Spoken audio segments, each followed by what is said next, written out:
وبركاته. Waalaikumsalam warahmatullahi wabarakatuh. يا رب بالسبحان ورسولنا والمقدمين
واغفر لنا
أنت الله يتبشر ويحمد الرحمة والمغفرة أنت الله يغفر المغفرة أنه يعلي درجاته بالجنة ويعلم عليك بركاته وأسرارهم وأنوارهم وعروضهم ونفحاتهم وكراماتهم وإمدادهم بالدين والدنيا والآخرة الباقية على هذه النية وعلى كل نية صالحة يا بعهد الشام وإلى حضرة النبي محمد صلى الله عليه وآله وصحبه وسلم الفاتحة. أعوذ بالله من الشيطان الرجيم بسم الله الرحمن الرحيم الحمد لله رب العالمين الرحمن الرحيم مالك يوم الدين إياك نعبد وإياك نستعين اهدنا الصراط المستقيم صراط الذين أنعمت عليهم غير المغضوب عليهم ولا الضالين آمين. اللهم صل وسلم على سيدنا محمد الفاتح لما أغلق الخاتم لما سبق الناصر الحق بالحق والهادي إلى صراطك المستقيم وعلى آله وصحبه حق قدره وبجلاله العظيم. اللهم أخرجنا من ظلمات الوهم وأكرمنا بنور الفهم وافتح علينا بمعرفة العلم وحسن أخلاقنا بالهدى وسهل لنا أبواب فضلك وانشر علينا من خزائن رحمتك يا أرحم الراحمين. بسم الله الرحمن الرحيم. ساعة الإجابة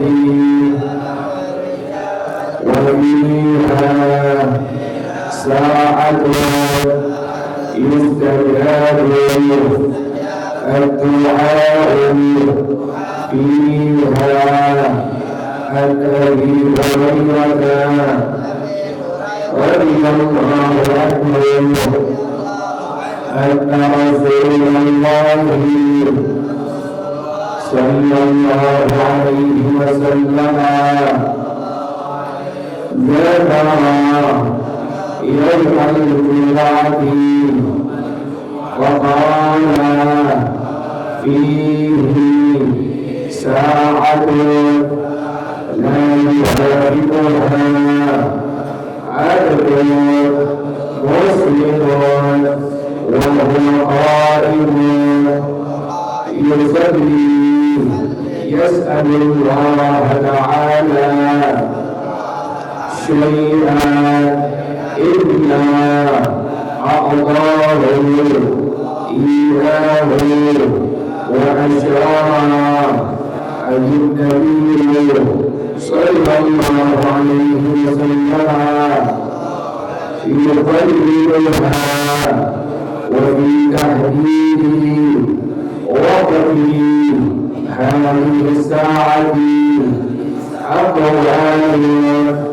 أصحها كما ثبت عن أبي بكر في صحيح مسلم أنها فيها بين أن يجلس الإمام على المنبر إلى أن يقضي الصلاة تحية المسجد للداخل والإمام يخطب سنة عند الشافعية والحنابلة لما روى جابر رضي الله عنه قال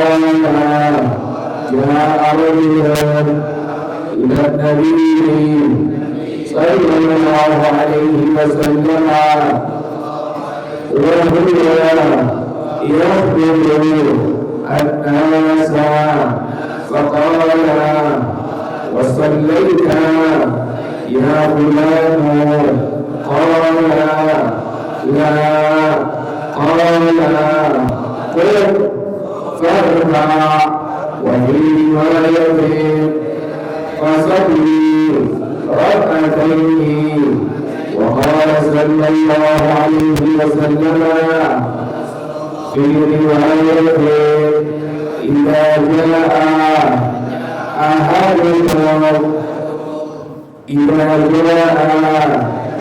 أحدكم والإمام يخبر فليصلي ركعتين. والله أعلم بالصواب. بسم الله الرحمن الرحيم. الحمد لله رب العالمين، والصلاة والسلام على أشرف الأنبياء والمرسلين وعلى آله وصحبه أجمعين. قال الشيخ الإمام والمؤلف رحمه الله وحدانا النفع به وبركاته العلوم وبكم في الدارين آمين. قال رضي الله تعالى عنه. بسم الله الرحمن الرحيم. Sa'atul ijabah, ada saat ijabah. Di hari Jumat itu ada sa'atul ijabah. Wa fiha sa'atul mustajabud du'a'u fiha. Pada saat ijabah ini adalah saat-saat yang apabila seorang hamba Allah Subhanahu wa taala berdoa kepada Allah pada saat ini, maka pasti akan diijabah oleh Allah Subhanahu wa taala. Jadi ada beberapa tempat, beberapa keadaan yang memang sudah diberitahu oleh baginda Rasulullah sallallahu alaihi wasallam, doa seorang hamba kepada Allah Subhanahu wa taala itu sangat cepat diijabah oleh Allah Subhanahu wa taala. Di antaranya adalah waktu hujan. Di antaranya adalah waktu hujan. Itu doa kita sangat diijabah oleh Allah Subhanahu wa taala. Ini di antaranya pun sama.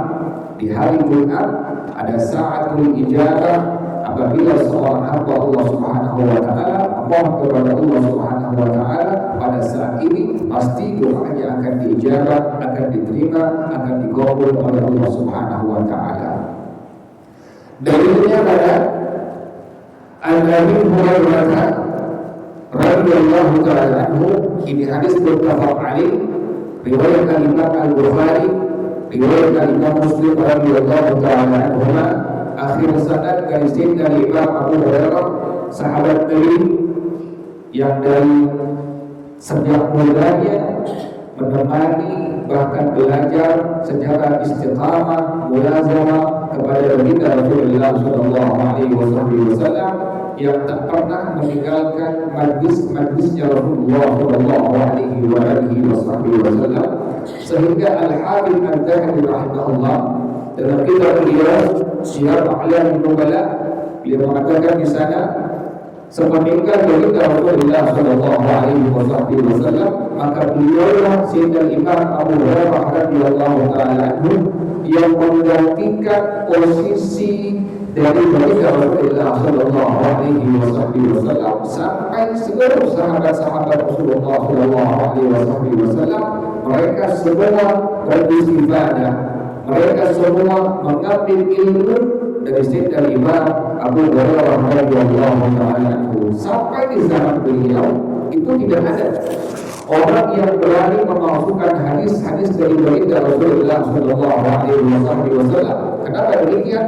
Karena bila ada hadis yang palsu, maka beliaulah langsung yang mentanbih, memberikan warning bahwa ini bukan hadis dari baginda Rasulullah sallallahu alaihi wasallam.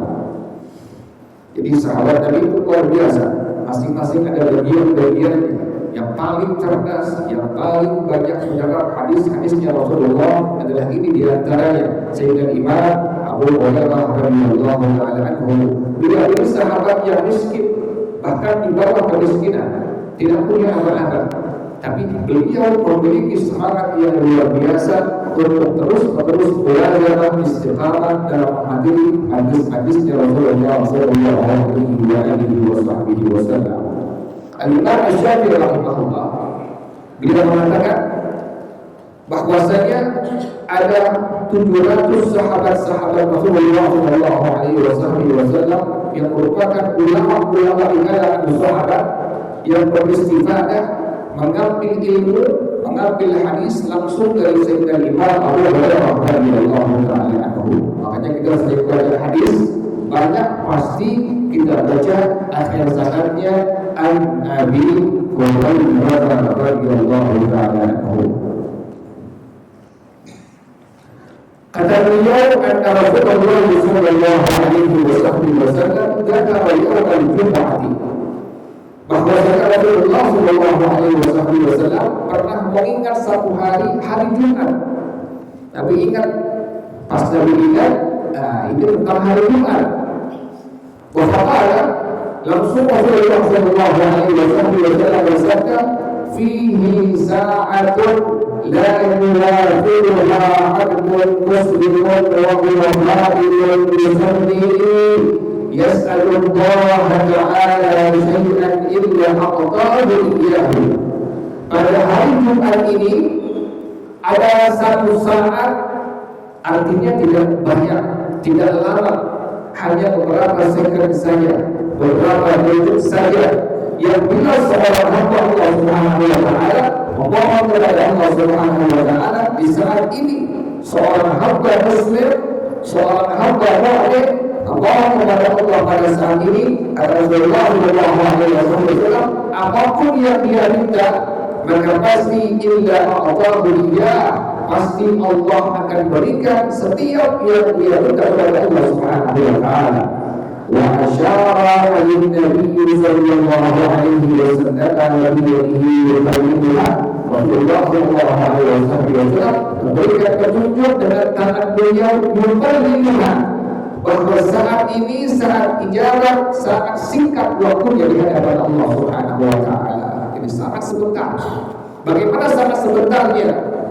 Bagaimana waktu yang sangat sebentar ini yang digambarkan oleh Rasulullah sallallahu alaihi wasallam? Para ulama menjelaskan dalam hadis yang lain, karena dzalika an Abi Bakar radhiyallahu ta'ala anhu fi sahih Muslim, sebagaimana hadis yang sahih dari Sayyidina Imam Abu Bakar radhiyallahu ta'ala anhu dalam kitab hadis sahih Muslim radhiyallahu ta'ala anhu. Rasulullah sallallahu alaihi wasallam menjelaskan waktu ini sangat singkat, tapi ada jaraknya. Antara apa? Annaha fima baina an yajlisa al-imamu 'ala al-minbari ila an yaqdiya shalah. Antara imam duduk di atas mimbar sampai sebelum selesai dilaksanakannya salat fardu Jumat. Jadi waktunya sangat panjang. Saat ijabah kapan saja ada. Makanya kita di hari Jumat disunnahkan oleh para ulama, sangat dianjurkan oleh para ulama kita untuk memperbanyak baca Al-Quran, memperbanyak berselawat kepada Rasulullah sallallahu alaihi wasallam, di antaranya memperbanyak doa permohonan kita kepada Allah Subhanahu wa taala. Kenapa demikian? Pada hari Jumat ini ada beberapa saat yang dimana bila kita memohon kepada Allah Subhanahu wa taala dijawab oleh baginda Rasulullah sallallahu alaihi wasallam, pasti doa hamba ini akan diijabah, dikabul, diterima oleh Allah Subhanahu wa taala. Makanya kita pasti hadir sampai pada ujung khutbah yang pertama, fastaghfirullah innahu huwal ghafurur rahim. Ya. Makanya kita ada sunnah hasanah di sana yang saya punya orang tua memberikan satu pelajaran yang sangat penting, dibaca kalimat istighfar. Apa istighfarnya? Rabbighfirli wa li walidayya warhamhuma kama rabbayani sahihah. Itu sunnah hasanah. Ini sunnah hasanah kalau bisa kita ada. Seperti kalau kita sunnah hasanah ini akan diikuti oleh anak kita, cucu kita. Yang dimana ketika Rasulullah Sallallahu Alaihi Wasallam dia bersabda, "Man sanna sunnatan hasanatan falahu ajruha wa ajru man 'amila biha ila yaumil qiyamah." Orang yang dia mencontohkan satu contoh yang baik, maka baginya pahala dari Allah Subhanahu wa taala dan pahala orang yang mengikutinya sampai hari kiamat. Ini di Al-Quran setiap selesai dari khatib pada khutbah yang pertama diperlukan kalimat Astaghfirullah innahu huwal ghafurur rahim. Perintah apa itu? Perintah apa itu? Istighfar kepada Allah Subhanahu wa taala. Saya punya orang tua menganjurkan kepada masyarakat sini setiap selesai bersama-sama maka membaca kalimat Rabbighfirli wa liwalidayya warhamhuma kama rabbayani shaghira. Itulah yang disebut sebagai sunnah hasanah. Ada lagi sunnah sayyi'ah para jemaah sekalian. Ada lagi sunnah sayyi'ah. Sangat memberikan kepada Rasulullah Sallallahu Alaihi Wasallam. Dan semua hadis semua mengatakan man sanna sunnatan sayyi'atan falahu wizruha wa wizru man 'amila biha ila yaumil qiyamah. Kalau sunnah hasanah bagi orang yang mencontohkannya maka dia mendapatkan pahala dari Allah Subhanahu wa taala. Bahkan bila ada orang yang mengikutinya maka baginya juga mendapatkan pahala ditransfer oleh Allah Subhanahu wa taala untuk orang yang mencontohkan perkara kali tadi. Sampai kapan? Sampai datangnya hari kiamat. Makanya kita kalau bisa selama hidup di alam dunia contohkan contoh-contoh yang baik kepada generasi yang akan datang agar mereka mencontohnya. Kita mendapatkan pahala dari Allah Subhanahu wa taala. Pun generasi yang akan datang yang melakukannya mereka mendapatkan pahala dan pahala mereka ditransfer oleh orang yang pertama kali mencontohkannya. Sampai kapan? Sampai datangnya hari kiamat. Tadi yang kedua yang sangat mengerikan, orang yang mencontohkan contoh-contoh yang buruk, orang yang mencontohkan contoh-contoh yang buruk, kata Rasulullah Sallallahu Alaihi Wasallam, falahu wizruha, maka baginya dosa yang dia dapatkan dari Allah Subhanahu wa taala, wa wizru man 'amila biha ila yaumil qiyamah, dan dosa orang yang mengerjakannya Allah tumpukan, Allah transfer untuknya sampai kapan? Sampai datangnya hari kiamat. Para jemaah sekalian, saya ingin menyampaikan di depan rumah Haji Intan dulu selagi belum ada kanopi itu tidak ada joget-joget, tidak ada joget-joget, tidak ada takbiran. Setelah sudah ada kanopi diberikan televisi, saya kira cuma ingin nonton bareng saja, tidak apa-apa. Setiap saya pulang mengajar malam minggu, kok ini orang suka karaoke-karaokean, dangdut-dangdutan, ada yang joget. Saya lihat kalau sudah joget kira-kira mabuk nggak? Kalau sudah joget kira-kira mabuk nggak? Ada yang mabuk pada kita. Nah ini kalau bisa dikasih informasi, dikasih tahu. Kalau pengen nonton saja. Jangan sampai ada sunnah sayyi'ah, ada sunnah sayyi'ah, ada dosa yang kita contohkan kepada generasi yang akan datang. Saya khawatir kalau tidak diperingatkan dari sekarang, nanti generasi akan datang melihat. Karena nanti yang yang benar itu, yang di bawah kita nyebur ke situ, diteruskan. Nggak apa-apa di sini, asyik ini. Kalau malam minggu, tidak setiap malam minggu. Kalau setiap saya pulang ajar malam, saya lihat kok ada yang nyetel dangdut, kemudian sambil joget, saya khawatir nanti ada minuman keras, mabuknya di mana, jogetnya di situ, undang teman segala macam. Jadi mohon ini diperhatikan.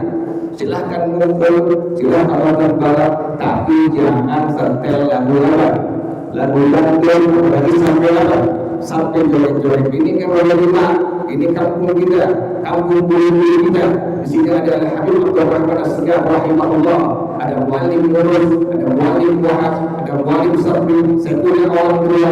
Semua muallim-muallim di sini kumpul di sini. Ini tempat-tempat kebaikan yang digabungkan kebaikan-kebaikan oleh para ulama sebelum kita. Jadi jangan sampai dicorengkan dengan pekerjaan yang tadi. Jadi saya mohon diperhatikan agar yang di atas saya, abang-abang saya, mohon jangan sampai akan datang ada lagi lagu-lagu yang setel, apalagi sampai joget-joget. Saya khawatir masuk dalam sabda Rasulullah Shallallahu Alaihi Wasallam, "Man sadda sunnatan sayyidatan, falahu mithluha, wa mithlu man 'amila biha ila yaumil qiyamah." Maka orang yang mencontohkan satu contoh yang buruk itu kan yang buruk. Setel TV, kemudian lagu-lagu, joget-joget bersama-sama, tertawa, itu merupakan sunnah sayyi'ah.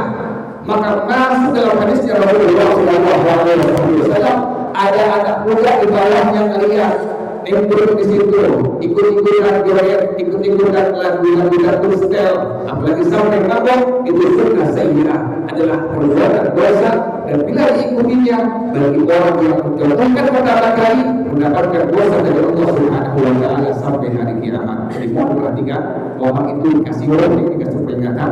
Silahkan ngomong tidak apa-apa, selama yang positif silahkan tidak apa-apa, mau silahkan, selama yang positif tidak apa-apa. Jadi ada sunnah hasanah, ada sunnah yang sayyi'ah. Selesai imam, selesai sifatnya pada khutbah yang pertama, di ujungnya sifatnya menyampaikan kalimat wastaghfirullah innahu huwal ghafurur rahim. Muhammadullah kalimat kepada Allah Subhanahu wa Ta'ala.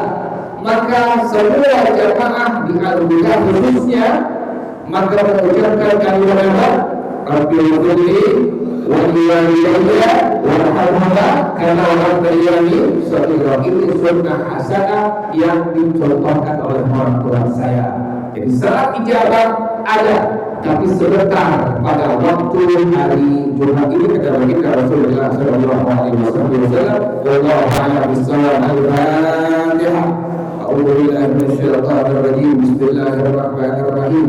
Alhamdulillahirabbil alamin arrahmanir rahim maliki yaumiddin.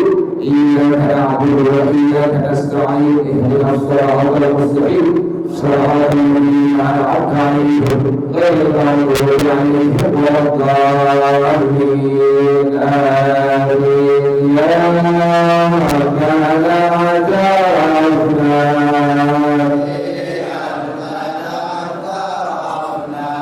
أسرفنا وعلى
سبحانك اللهم وبحمدك أشهد أن لا إله إلا أنت أستغفرك وأتوب إليك.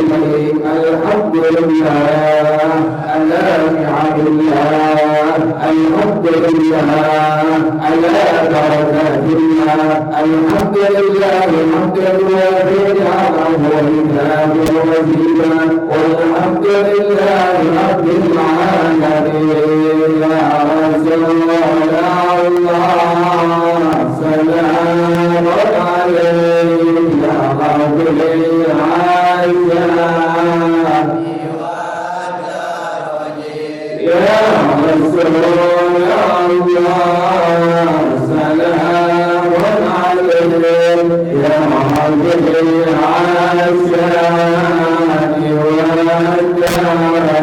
يا رسول الله سلام عليك اللهم